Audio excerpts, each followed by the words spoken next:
Olá, queridos amigos da Novo Tempo, sejam bem-vindos ao programa Bíblia Fácil, o seu programa semanal de estudo da Bíblia. A cada semana, nos reunimos com um grupo de amigos aqui, num santuário cenográfico, nos estúdios da Novo Tempo. É isso mesmo, nós tentamos reproduzir aqui, de alguma forma, um pouquinho daquilo que era o santuário no deserto. Deus mandou Moisés construir esse santuário para que Deus habitasse no meio do seu povo. É por isso que nós vamos aprender preciosas lições a partir do santuário. Vimos já também que o santuário era o centro do pensamento dos escritores da Bíblia. É por isso que você encontra esse tema do Gênesis ao Apocalipse. E nós queremos hoje dar um avanço, mais um passo em nosso estudo desse importante tema. Por isso, pegue sua Bíblia, se junte a nós nesse momento de estudo da Palavra de Deus. Você sabe que o livro sagrado é a palavra do Deus vivo que nos aponta o caminho da eternidade. E se você quiser ter vida eterna, você precisa ter contato com a Bíblia e aprender suas lições. Ah, pastor, eu não entendo muito bem o tema do santuário, tem coisas difíceis na Bíblia. Amigo, nós, seres humanos, aprendemos de todas as matérias. Você tem ser humano especialista em qualquer assunto, que se tenha conhecimento sobre a face da terra. A Bíblia é a mesma coisa. A grande questão é que nós dedicamos, às vezes, anos e anos ao estudo de um tema e a gente nunca para ler a Bíblia. É por isso que, às vezes, as coisas parecem tão difíceis.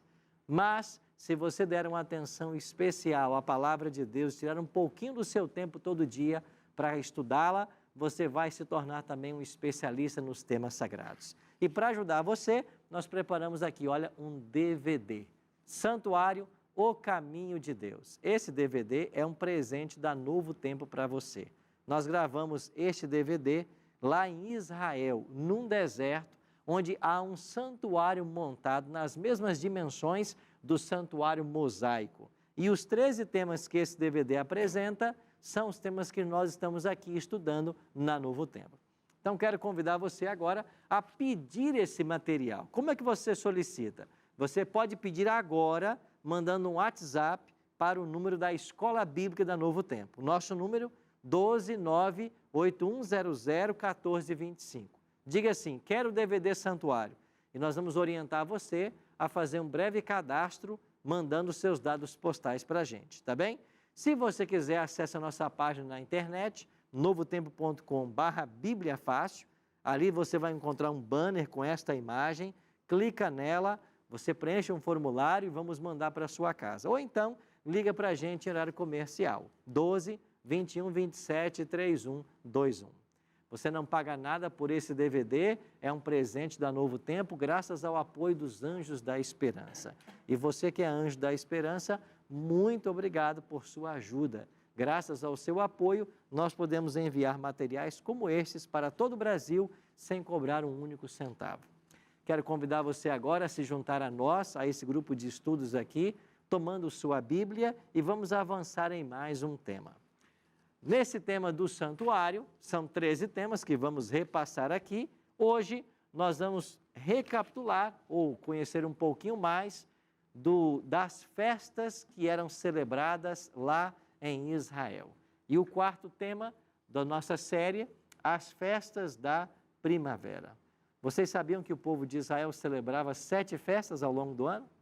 O povo de Deus na Bíblia sempre foi um povo que gostava de festas, festas orientadas por Deus. Foi o próprio Deus quem orientou para que elas fossem celebradas. E cada festa, ela procurava ensinar uma lição espiritual. Então, hoje, nós vamos então nos ater um pouquinho a esse tema.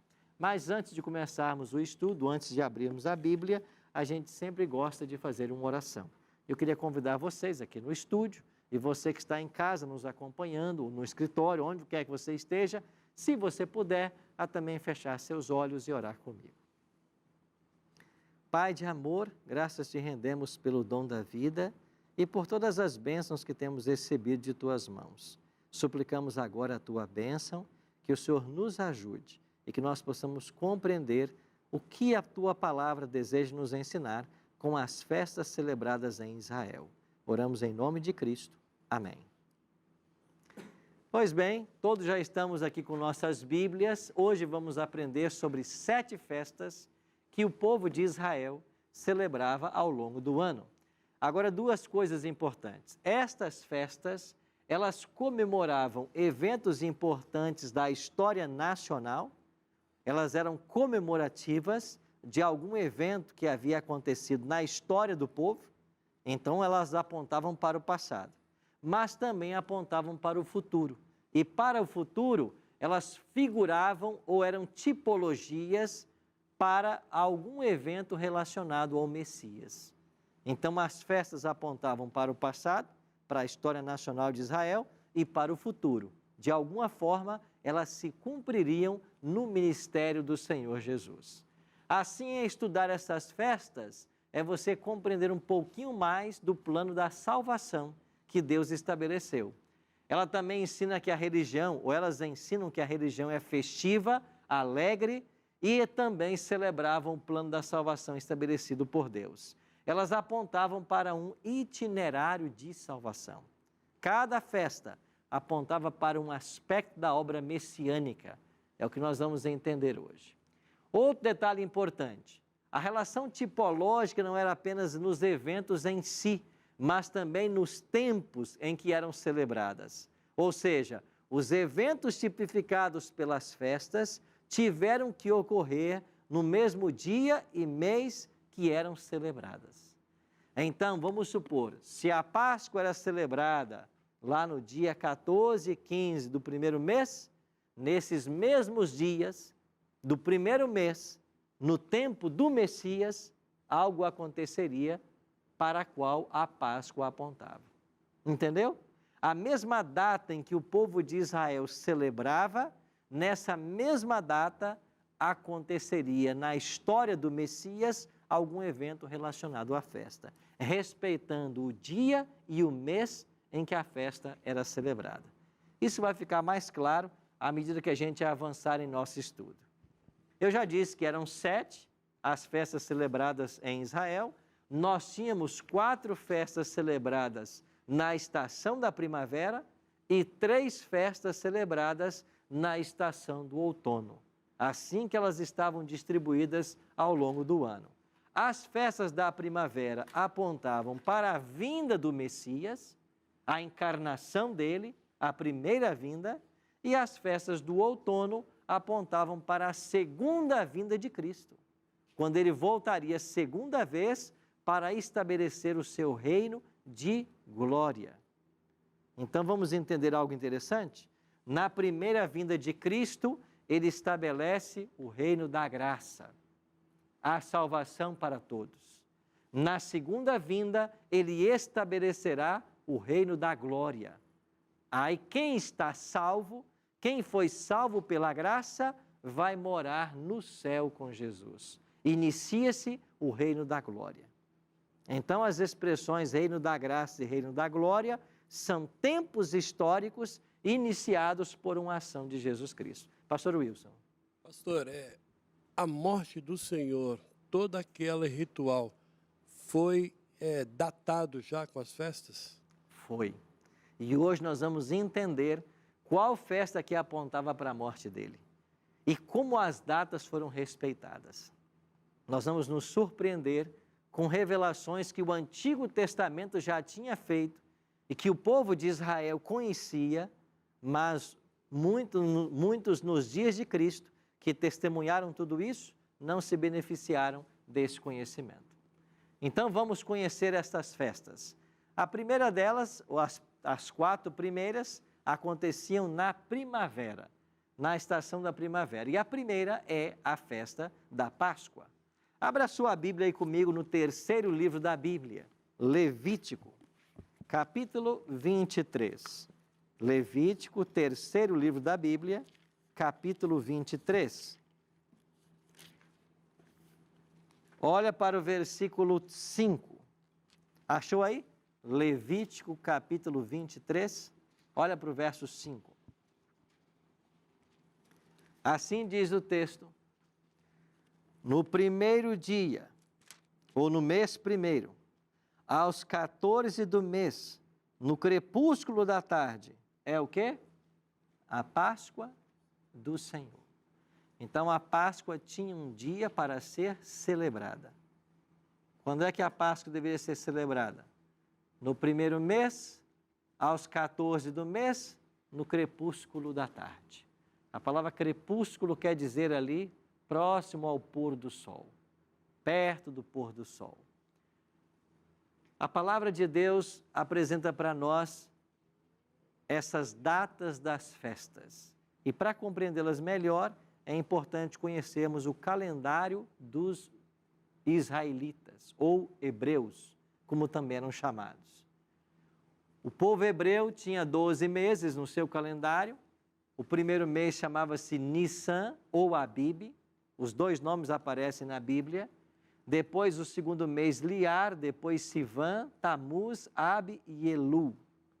E aqui está a correspondência no nosso calendário, que chamamos de gregoriano. Então, os meses dos hebreus tinham uma certa correspondência com os nossos.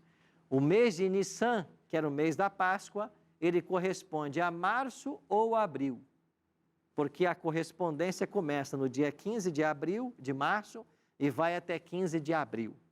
Então, esse é o primeiro mês do calendário judaico. Então, ele sempre pega 2 meses do nosso calendário, quando você faz a transposição. Hoje, quando se fala em Páscoa, a ideia é coelhos de Páscoa, ovos de chocolate. Isso nada tem a ver com o ensino da palavra de Deus. Isso é apenas um movimento mercantilista para a venda de produtos, explorando uma data religiosa. Mas o que é Páscoa à luz da Bíblia?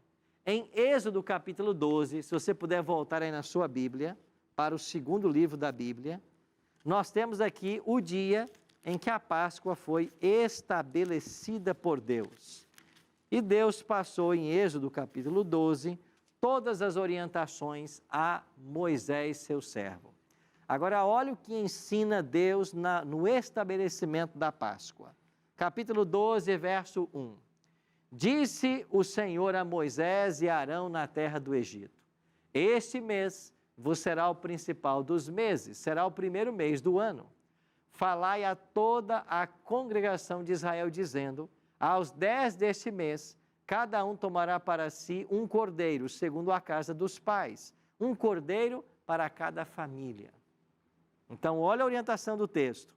Este mês será o primeiro mês do calendário de vocês.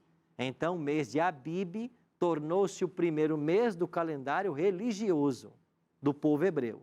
Agora, no dia 10 deste mês, cada um vai tomar para si um cordeiro. E o verso 6 diz assim: e o guardareis, o cordeiro, até o 14º dia deste mês, e todo o ajuntamento da congregação de Israel o imolará no crepúsculo da tarde.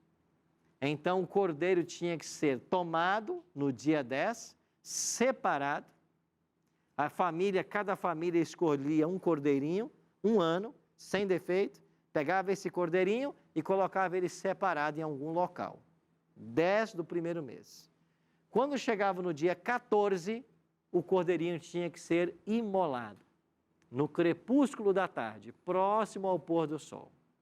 Agora, a carne desse cordeiro tinha que ser preparada, assada no fogo e comida com pães asmos e ervas amargas. Se o cordeiro morria próximo ao pôr do sol, quer dizer que até eles prepararem a carne para depois comerem, a carne só era comida no dia seguinte. Porque na Bíblia o dia começa e termina ao pôr-se o sol. Então no dia 14 ele era morto e no dia 15 a carne era comida. Tanto é que em Israel, quando se celebrou a primeira Páscoa, quando Israel deixou o Egito, eles comeram a carne do cordeiro pascal à meia-noite. A Bíblia dá essa informação. Eles comeram a carne meia-noite, que já era o outro dia. Então a Páscoa tem todo esse ritual. Agora olha o que diz o versículo 7 e 8. Tomarão do sangue do cordeiro pascal e porão em ambas as ombreiras e na verga da porta, nas casas em que o comerem. Naquela noite comerão a carne assada no fogo, está vendo aqui? Naquela noite, já passou o pôr do sol, naquela noite, no outro dia, comerão a carne assada no fogo com pães asmos e ervas amargas a comerão. Então a carne era comida no dia 15. E o sangue do cordeiro eles deveriam passar nos umbrais e nas ombreiras das portas. Por quê? Porque naquela noite o anjo da morte entraria no Egito e mataria todos os primogênitos, os filhos mais velhos das casas que não tivesse sangue. Então o anjo da morte foi em casa por casa no Egito. E a casa que ele não encontrava o sangue na porta, ele entrava e matava o primogênito. Mas se ele chegava na casa e encontrava o sangue, o que o anjo fazia? Não entrava, ele passava por cima. Daí veio a expressão hebraica pechá, Páscoa, que significa passar sobre. A palavra Páscoa nossa em inglês é Passover. Passover é a Páscoa em inglês. E o que é Passover? Literalmente, passar sobre. O que é Páscoa? Quando o anjo não matou o primogênito. Ele passou sobre a casa. E por que o primogênito não morreu? Porque o sangue do cordeiro estava na porta. Então, assim o povo de Israel entendia que o ano religioso deveria começar com a festa da Páscoa, separando no dia 10 o cordeiro, matando no dia 14, comendo a carne no dia 15. E toda vez que eles celebravam a Páscoa, a festa apontava para o passado. Então, um dia Deus libertou vocês do Egito e não matou os vossos primogênitos. É isso que vocês estão celebrando. Mas eu disse que a festa também apontava para o futuro. Um dia, Cristo viria como nossa Páscoa, também para ser imolado como Cordeiro Pascal. Então você entendeu como que a festa aponta para o passado e aponta para o futuro? Vamos aqui, meu amigo, Magno. Minha pergunta, pastor, é em relação ao calendário hebreu. Sabemos que há diferença de 5, 10 dias em relação ao ano daquele calendário para o calendário gregoriano de hoje. Ok. O mesmo dia, o mesmo dia que existe lá da semana, mesmo mudando as datas, será o mesmo dia nosso, o dia da semana? Sim, continua sendo o mesmo. Porque não importa se o mês tem 30 dias, tem 28 ou tem 31, o ciclo semanal ele permanece. Então, o que vai acontecer? Você tem o dia primeiro, pode cair em qualquer dia da semana. Só que a semana sempre será de domingo a sábado. Então, a expressão sabate, que significa descanso? Descanso. Ela se repete a cada 7 dias. Ela se repete e se transforma no sábado nosso hoje. Ela não se transforma, é o próprio sábado. É o próprio sábado. Então você tem um ciclo semanal que nunca se perdeu e em cada 7 dias, o 7º é o sábado. É o momento de descansar. Então, independe se o mês tivesse 40 dias, ele teria o ciclo semanal normalmente. Porque quando termina o sábado, já vem o primeiro dia da semana. E assim por diante. Uma outra pergunta em relação ao sacrifício do cordeiro no dia da Páscoa. Se tomava o sangue, se comia a carne. Não se tomava, né? Se passava o sangue nos umbrais das portas e comia-se a carne assada, né? No versículo não diz, tomarão sangue. Tomarão de pegar. Vocês vão pegar o sangue e vão passar nos umbrais das portas. Certo. Em Israel era proibido comer o sangue. Certo? Pastor Wilson. O senhor está, não sei se o senhor vai falar mais à frente aí, o senhor está tipificando tudo isso, o senhor está falando a morte do Senhor Jesus e o começo da festa a partir da morte dele? Não, a festa Páscoa começou a ser celebrada no Êxodo. A primeira Páscoa de Êxodo 12 foi celebrada quando o povo deixou o Egito. Aí quando fez 1 ano, quando chegou o mês de Abib do ano seguinte, eles tornaram a celebrar a Páscoa. Separaram o cordeiro no dia 10, mataram o 14 e comeram a carne no dia 15. No outro ano, 12 meses depois, no mês de Abib, tornaram a celebrar a Páscoa. Então, a Páscoa é uma celebração anual. E não tipifica a morte do Senhor Jesus porque ele teve que quebrar as pernas na sexta, porque sábado era a Páscoa dos judeus. E o governador não queria ver ninguém na cruz, né? Mandou até quebrar a perna dos dois. E no Senhor Jesus já tinha lançado a lança, né? Exatamente. E ali começou. Nós vamos entender agora como que essa Páscoa se cumpre em Cristo, mas isso aí é um fato bíblico. Quando foram quebrar as pernas de Cristo, ele já estava morto. E agora não podia quebrar as pernas dele, por quê? Porque a profecia dizia que nenhum osso dele seria quebrado. Assim como o cordeiro pascal não tinha defeito, Cristo não poderia também ter um osso quebrado. Entendeu? É por isso que ele não teve esse osso quebrado. Fernando? Queria saber, pastor, por que mudou tanto a Páscoa dessa época para a de hoje? Eu acho que o principal motivo foi para confundir na mente das pessoas o verdadeiro significado da Páscoa, que é a coisa mais bela que existe na Bíblia. Vamos entender agora como que cada detalhe da Páscoa se aplicou no ministério de Cristo. E isso encanta os nossos olhos. Agora, a estratégia do diabo, pegar as verdades da Bíblia e deturpá-las. E ele tem tido muito sucesso com relação à Páscoa. Você quer ver como é a beleza do Evangelho e como que ela se cumpre? A Páscoa apontava para o passado e para o futuro. Era celebrada todo ano, na data estabelecida por Deus. Agora, olhe aqui para a última semana do Senhor Jesus. O que aconteceu nessa última semana? Você está lembrado que Jesus entrou montado num jumentinho na cidade de Jerusalém? E toda a cidade entrou em alvoroço e eles clamavam: Hosanas, Hosanas ao que vem, ao filho de Davi. Estão lembrados disso? Que dia da semana Jesus entrou em Jerusalém montado num jumentinho?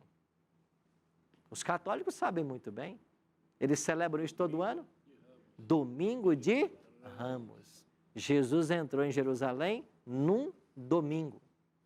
Agora, quando ele entrava na cidade, e a cidade o aclamava como rei, quando todos quiseram coroá-lo rei, o que aconteceu?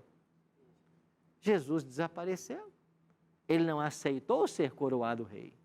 E por que ele não aceitou ser coroado rei? Porque aquele domingo era o dia 10 do mês de Abib. E assim como cada família judia estava pegando um cordeirinho e separando para matá-lo, como o cordeiro pascal, naquele domingo Cristo não aceitou ser coroado e se separou como cordeiro pascal. Ele próprio se colocou à parte como sacrifício. A segunda-feira foi dia 11, terça 12, quarta 13, quinta 14. Na quinta-feira 14, Jesus falou para os discípulos: vão e preparem a Páscoa. Estão lembrados disso? Peça a um homem um cenáculo emprestado, ele vai emprestar para vocês. Os discípulos foram, pediram um cenáculo emprestado, prepararam a Páscoa. O que significava isso? Mataram o cordeiro que eles tinham separado também no domingo, assaram o cordeiro no fogo, prepararam os pães asmos, as ervas amargas, colocaram também ali o puro suco da uva, que a Bíblia chama de vinho. E na noite de quinta, Jesus se reúne com os discípulos para comer o cordeiro pascal. Então o cordeiro foi separado no dia 10, morto no dia 14 e 15, ele estava sendo ali pronto para a ceia com Jesus. Jesus, como cordeiro pascal, se separou no domingo. E o que aconteceu agora na ceia pascal? Pela primeira vez, o tipo encontrou o antítipo. O cordeiro pascal, que por séculos, por milênios, apontou para a vinda de Jesus, agora encontrou-se com o próprio Cristo. Ou seja, a sombra encontrou a realidade. E o que Jesus faz naquela noite de quinta? Ele come aquela Páscoa e estabelece o quê? A ceia do Senhor. Desse momento em diante, não mais celebrem Páscoa, mas agora celebrem a ceia do Senhor. E Jesus toma o pão, distribui, depois o puro suco da uva, que a Bíblia chama de vinho, não era fermentado, não era alcoólico, eles bebem, e Jesus falou: todas as vezes que vocês comerdes o pão e beberdes o cálice, anunciais a minha morte até que eu venha. Então Jesus cumpriu os simbolismos da Páscoa. Então ele celebrou a última Páscoa com os discípulos. Aí vem Paulo interpretando esse momento e diz assim, 1 Coríntios 5, 7, lançai fora o velho fermento, para que sejais nova massa, como sois de fato, sem fermento, pois também Cristo, nosso Cordeiro Pascal, foi o quê? Imolado. Então Jesus participou da última ceia com os discípulos, foi preso naquela noite, às 9 da manhã foi crucificado. E por que ele foi crucificado 9 da manhã?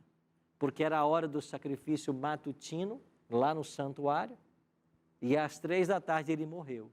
E por que morreu 3 da tarde? Porque era a hora do sacrifício vespertino. Porque no santuário tinham que morrer todo dia 2 cordeiros, um 9 da manhã e um 3 da tarde. Jesus é crucificado no sacrifício matutino e morre 6 horas depois no sacrifício vespertino. E cumpre fielmente o simbolismo da Páscoa. Sim, meu amigo. Páscoa tem Demeval. tudo a ver com libertação do povo que saiu do Egito. Do Egito. O cordeiro, Põe mais o perto. cordeiro simboliza Jesus. Jesus. E depois a salvação. Morreu, Hoje, a ressuscitou, nossa salvação libertação do cativeiro do pecado. do pecado. Então eu imagino que naquela época muitos judeus deixaram de fazer a Páscoa e de colocar o sangue do cordeiro. Após a morte de Cristo? Não antes, Quando? porque quando Deus mandou que eles fizessem a Páscoa, sacrificassem o cordeiro. Assim como hoje, muitos estão sendo avisados de que Jesus está voltando, que eles precisam deixar o pecado, se converterem, que também não estão fazendo. Né? A maioria não quer salvação. Então, eu creio que naquele tempo, muitos judeus tiveram seus primogênitos mortos por desobedecerem a palavra de Deus. Não? É possível. A casa que não tinha o sangue, aquele que não acreditou no que Moisés havia orientado, matem o cordeiro, passem o sangue, nessa casa o primogênito morreu. Eles não foram beneficiados. Hoje não é diferente. Hoje não é diferente. A salvação está para todos e nem todos a desejam. Mas você entendeu aqui? Agora, olha interessante que a tipologia da festa, ela hoje simboliza a libertação do cativeiro do pecado e foi substituída por que cerimônia? A cerimônia da ceia. Então, os cristãos não celebram Páscoa. Nós não celebramos Páscoa, nós não matamos cordeiro pascal.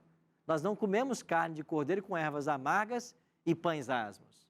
Nós celebramos a ceia do Senhor, que foi uma cerimônia deixada por Cristo.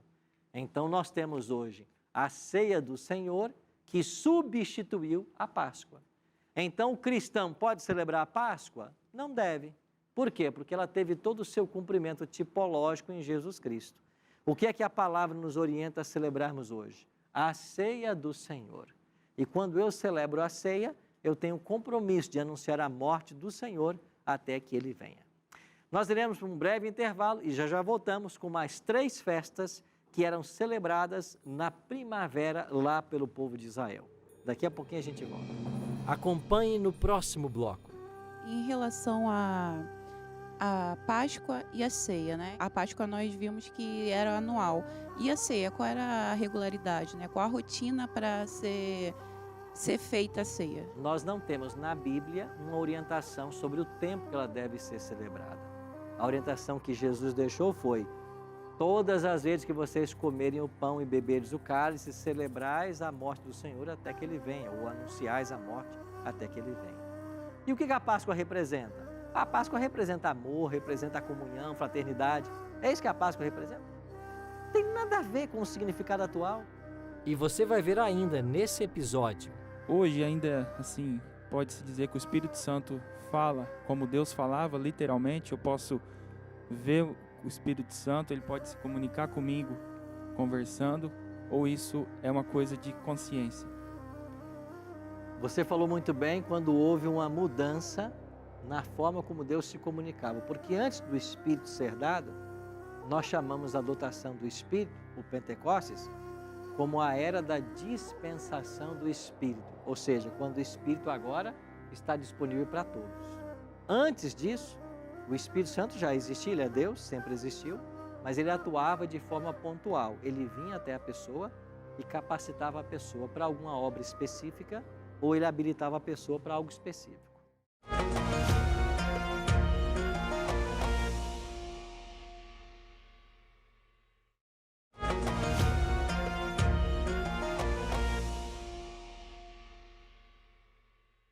Estamos de volta com o programa Bíblia Fácil, hoje aprendendo sobre as festas da primavera. E você viu um DVD que eu ofereci para vocês, né? No início do programa de hoje. Vai ficar aparecendo aqui os contatos para você pedir o DVD Santuário Caminho de Deus. Esse DVD tem o tema que estamos estudando aqui e mais 12 temas a respeito do santuário. Não deixe de pedir o seu, tá bem? Ao longo do programa vai aparecer aqui as formas de contato e você pede, a gente manda para sua casa sem nenhum custo. Terminamos o primeiro bloco falando da primeira festa, que foi a festa da Páscoa. Agora, qual era a segunda festa celebrada lá em Israel? Êxodo, capítulo 17, verso 12, fala para nós. Guardai, pois, a festa dos pães asmos. Aqui, ó, o nome, festa dos pães asmos. Porque nesse mesmo dia tirei vossas hostes da terra do Egito. Portanto, guardareis esse dia nas vossas gerações por estatuto perpétuo. Desde o dia 14 do primeiro mês à tarde, comereis pães asmos até a tarde do dia 21 do mesmo mês. Por 7 dias não se ache nenhum fermento nas vossas casas, porque qualquer que comer pão levedado, pão com fermento, será eliminado da congregação de Israel, tanto o peregrino como o natural da terra. Nenhuma coisa levedada comereis, em todas as vossas habitações comereis pães asmos, pão sem fermento. Então, a festa da Páscoa, o cordeiro morria no dia 14. Ele era comido no dia 15. Ele já era comido com pães asmos e ervas amargas. Então, o primeiro dia da festa dos pães asmos era também o dia da Páscoa, quando eles comiam ali o pão asmo com a carne do cordeiro pascal. Só que, a partir dali, por 7 dias, eles deveriam comer apenas pão sem fermento. Essa era a festa dos pães asmos. Agora, qual é a tipologia dessa festa? O que ela significa? Ficou claro no texto que o fermento não deveria ser encontrado nas casas. Por que não? Porque de acordo com Marcos 8,15, Lucas 12,1, 1 Coríntios 5, 6 a 8, Gálatas 5, 9, o fermento na Bíblia é associado ao pecado. E o pão sem fermento significava que nós estávamos nos preparando, nos purificando, também longe do pecado. Agora, a festa dos pães asmos aponta para o passado. E o texto disse ali, vocês vão comer esse pão para celebrar o dia em que eu tirei vocês da terra do Egito. Então, assim como a Páscoa celebrava também a libertação, a festa dos pães asmos também celebrava a libertação. Ela apontava para o dia em que o povo de Israel deixou o Egito. Agora, e para o futuro? O que ela apontava? Ela apontava para a grande libertação da humanidade operada por Jesus através da cruz. Por quê? Porque Cristo foi morto na pureza, sem nenhum pecado. Cristo nunca pecou. O pão asmo era um símbolo de Cristo. O pão não tinha fermento que simbolizava o pecado, assim como Cristo deveria ser morto sem nunca ter cometido o pecado. E o Evangelho deixa claro que Jesus Cristo não sofreu corrupção. Ele nunca pecou. Sim, minha amiga, você estava com a palavra aí. Pastor, Vanessa, né? Isso, Vanessa. Em relação à Páscoa e a ceia, né? Que a ceia substituiu a Páscoa. A Páscoa nós vimos que era anual. E a ceia, qual era a regularidade, né? Qual a rotina para ser feita a ceia? Nós não temos na Bíblia uma orientação sobre o tempo que ela deve ser celebrada. A orientação que Jesus deixou foi: todas as vezes que vocês comerem o pão e beberem o cálice, celebrais a morte do Senhor até que Ele venha, ou anunciais a morte até que Ele venha. Então, não existe na Bíblia a a sugestão do seu tempo, mas ela tem que acontecer. Então, na Igreja Adventista, por exemplo, ela acontece a cada trimestre. Então, de 3 em 3 meses, celebramos uma ceia do Senhor. Então, como não há orientação clara sobre a sua frequência, a gente pode escolher um tempo para adotar. Algumas igrejas fazem a cada ano, tem igreja que faz mais comumente. Certo? Doutor José Mário. Pastor, a minha dúvida aqui, pode parecer simples, mas é a dúvida talvez de milhões. Se a festa começou na época do Egito, né, e se perpetuou até a vinda de Cristo, sabendo o sumo sacerdote, essa profecia e o andamento do antes e o depois, por que mesmo assim ele deixou se cumprir, ou seja, entregou o cordeiro? Com o passar dos séculos, o povo foi se apegando a esse ritualismo e foi perdendo o seu sentido. Não acontece isso hoje? Você pergunta para alguém, está se aproximando a Páscoa, o que você vai fazer? Eu vou comprar aí um monte de ovos de chocolate para dar para as pessoas que eu gosto. E o que a Páscoa representa? A Páscoa representa amor, representa comunhão, fraternidade. É isso que a Páscoa representa? Não tem nada a ver com o significado atual. Então, assim como hoje nós perdemos a referência bíblica de muitas coisas, aconteceu isso com o povo de Israel. E o sacerdócio se corrompeu. Nos dias de Cristo, ele era altamente corrompido. Havia ali um tipo de apadrinhamento, de favorecimento, e explorando as pessoas mais simples, explorando venda de animais, explorando o perdão. Porque como o perdão passava por eles se aproveitaram dessa posição elevada para se enriquecerem. Tornaram-se os homens mais ricos da nação, perderam de vista a simplicidade que havia sido ensinada por Jesus Cristo no Antigo Testamento, e eles perderam o sentido, por isso rejeitaram Jesus quando ele veio. Porque a minha dúvida, acho que é a dúvida de muitos, né? Sim. Porque na presença do sumo sacerdote, ele foi condenado. E teria que ser a pessoa que teria que ter a maior noção sobre aquilo que estava acontecendo. Você lembra quando nasceu Jesus, que o rei Herodes ficou sabendo do nascimento? A quem ele foi perguntar sobre o nascimento? Ele foi perguntar para os judeus, escuta, há alguma profecia de que nasceria um rei de vocês? O que eles foram fazer? Foram ver na profecia. De fato há uma profecia, né? Ele vai nascer. Você percebe como que eles não estavam prontos para os eventos?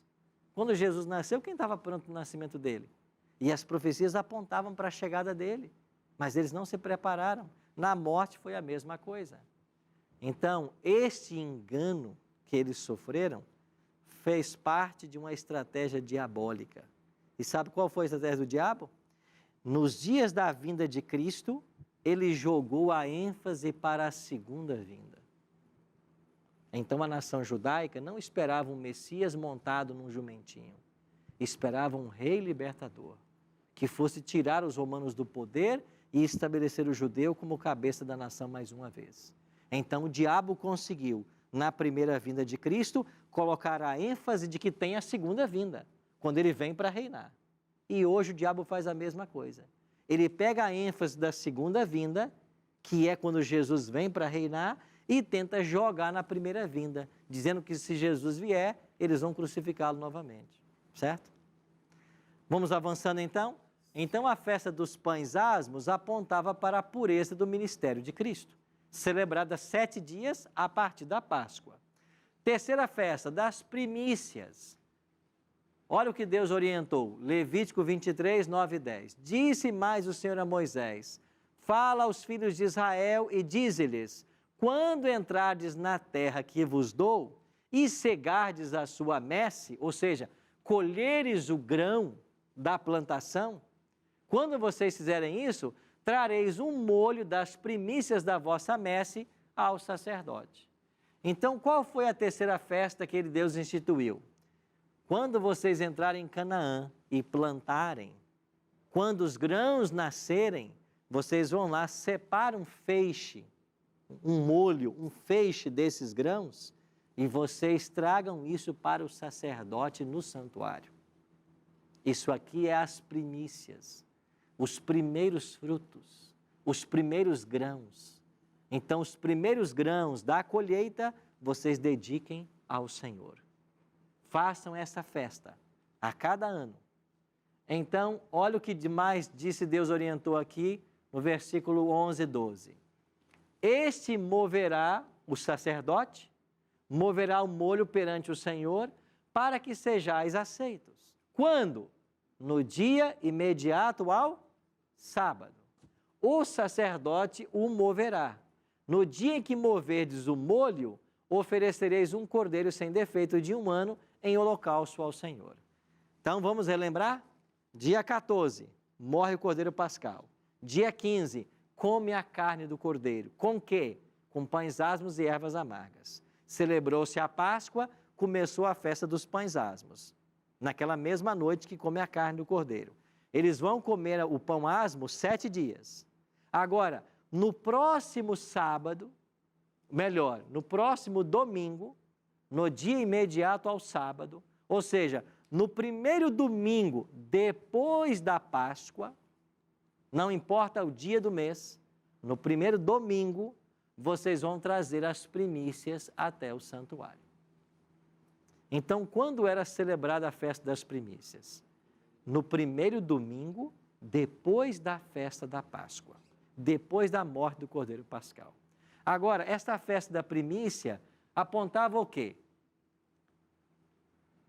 Deixa eu avançar aqui o slide. Ela simbolizava a ressurreição de Jesus, como primícias dos que dormem. E também representava a ressurreição de todos os justos fiéis no momento da volta do Senhor Jesus. Então, os primeiros grãos que eram levados ao santuário na festa das primícias apontavam para a ressurreição de Jesus.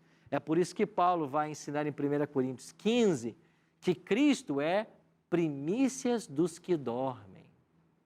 Ele é a primícia dos que dormem. Ou seja, a ressurreição dele é a mais importante, porque foi graças à ressurreição dele que todos podem agora ressuscitar. E qual foi o dia da ressurreição de Cristo? Domingo. E por que é que ele ressuscitou no domingo? Porque a festa da primícia era celebrada no domingo. Então, todo ano, no primeiro domingo depois da Páscoa, celebrava-se a festa das primícias, os primeiros grãos. Por quê? Porque quando chegar no momento do Messias morrer, ele vai ressuscitar também no primeiro dia, porque ele é a primícia dos que dormem. A sua ressurreição é a mais especial. É a primeira, não em cronologia, mas a primeira em importância. Porque é graças à ressurreição dele que nós podemos ter vida. Você está vendo a beleza das festas? Como que elas apontavam para a obra do Messias, para a morte dele, para a ressurreição dele. E nós chegamos agora, então, aqui está o texto que eu mencionei, 1 Coríntios 15, 20. Mas, de fato, Cristo ressuscitou dentre os mortos, sendo ele o quê? As primícias dos que dormem. Então, a festa das primícias, a cada ano, apontava para a ressurreição de Jesus. E agora nos falta apenas a última festa, que era a festa dos Pentecostes. O que diz a palavra de Deus? Contareis para vós outros, desde o dia imediato ao sábado. Qual é o dia imediato ao sábado? Domingo. E que festa celebrava-se no domingo? Primícias. Então vocês vão contar a partir desse dia 7 semanas inteiras, até o dia imediato ao 7º sábado. Então chegou a festa das primícias, dia de domingo. Agora vocês vão contar 7 semanas. Quantos dias dão 7 semanas? 49. Aí no dia imediato ao 7º sábado, 50 Pentecostes. E o Pentecostes caía automaticamente em que dia da semana? Domingo. Então, das 7 festas celebradas em Israel, 2 delas não tinha data no mês. Tinha que ser celebrada no domingo. Quais eram? Primícias e Pentecostes.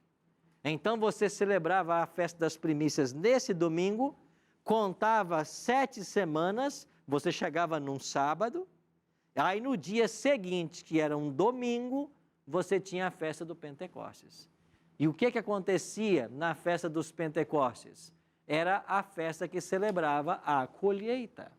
Se na festa das primícias trazia-se um molho da cevada, que era a primeira a maturar na colheita, na festa do Pentecostes, você celebrava a colheita do trigo, 50 dias depois das primícias. Então, essa celebração da colheita é chamada de Pentecostes. Então, qual é a tipologia da festa? Ela apontava para o momento em que o Espírito Santo seria dado e, como resultado, uma grande colheita aconteceria. Colheita de que agora? Almas de pessoas. E o que aconteceu no domingo de Pentecostes, 50 dias depois da ressurreição de Cristo? Aconteceu Pentecostes. O povo estava em Jerusalém reunido para celebrar a festa de Pentecostes. Veja, a Jerusalém estava lotada para a celebração de quê? Da festa do Pentecostes. E como se celebrava a festa? Trazia-se ali os frutos da colheita do trigo. Nós estamos aqui celebrando a colheita que foi boa. Deus é que nos sustenta. Mas, ao mesmo tempo, ela apontava para o momento em que Jesus daria o seu Espírito.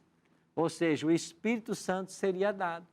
Então, a festa da Páscoa, pães asmos, primícias e Pentecostes, essas 4 festas, elas apontavam para a primeira vinda do Messias. A Páscoa para a sua morte, os pães asmos para o seu corpo sem pecado, as primícias para a sua ressurreição e a festa do Pentecostes para a dotação do Espírito Santo.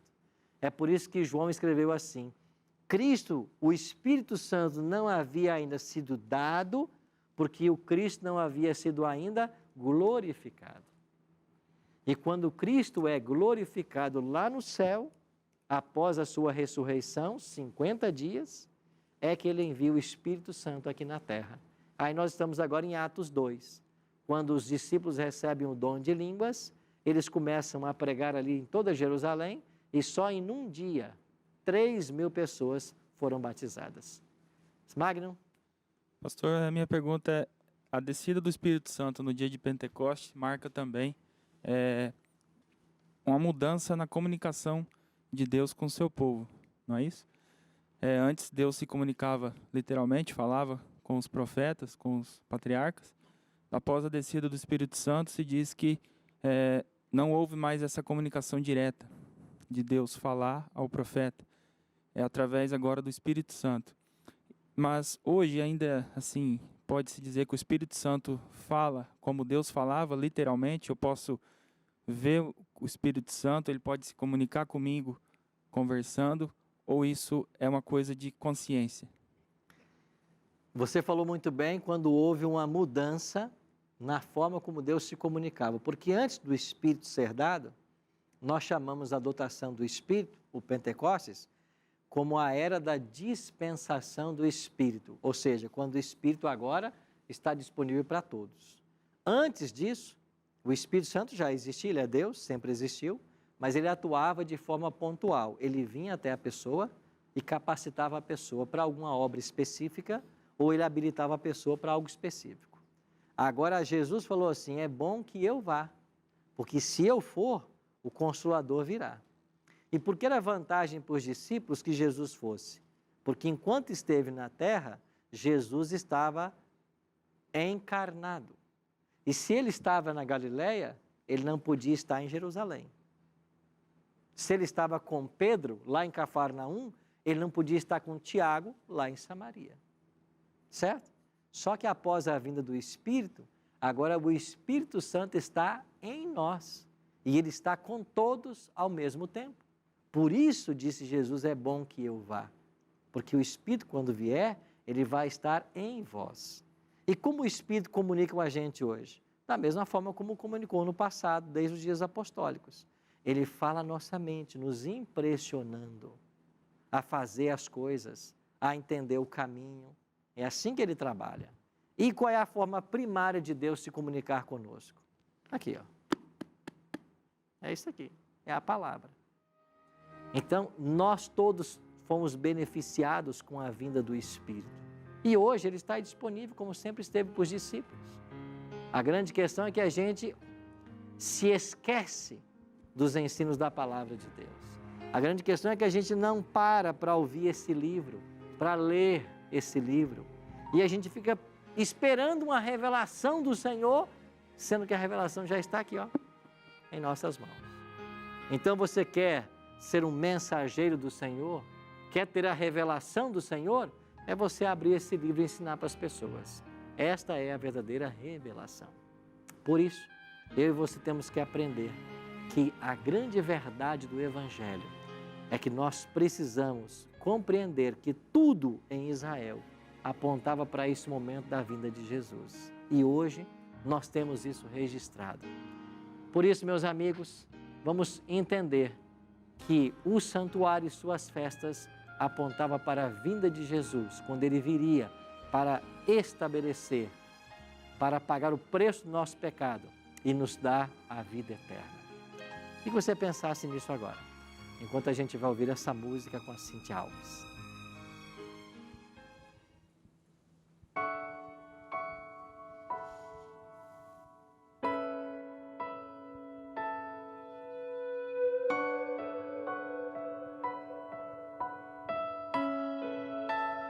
Ele te viu entrando com a cabeça baixa, te enxergou com aquele peso em teus ombros.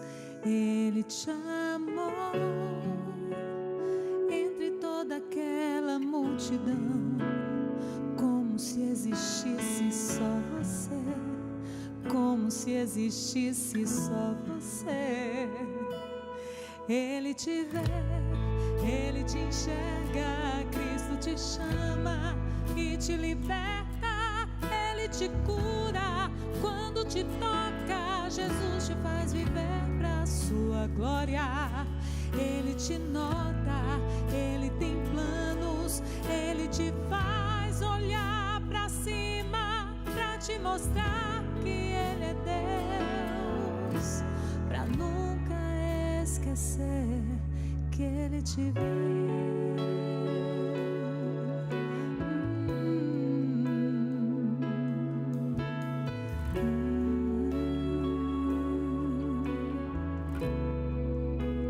Livre estás, falou olhando em teus olhos e te tocou, aliviando os teus fardos. Não há mais razão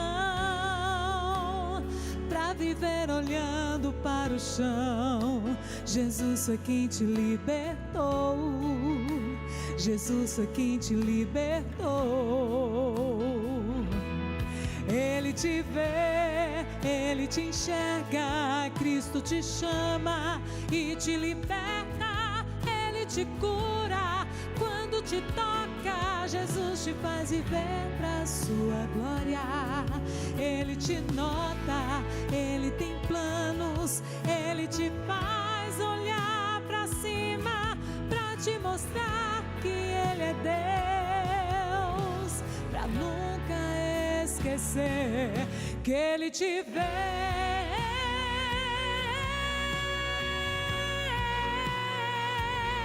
Ele te cura quando te toca, Jesus te faz viver pra sua glória.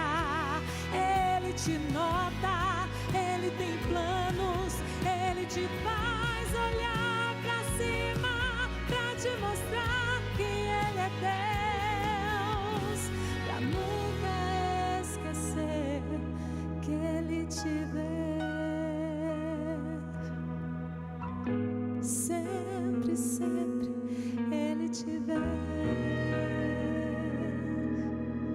Em todo tempo ele te vê. Amém.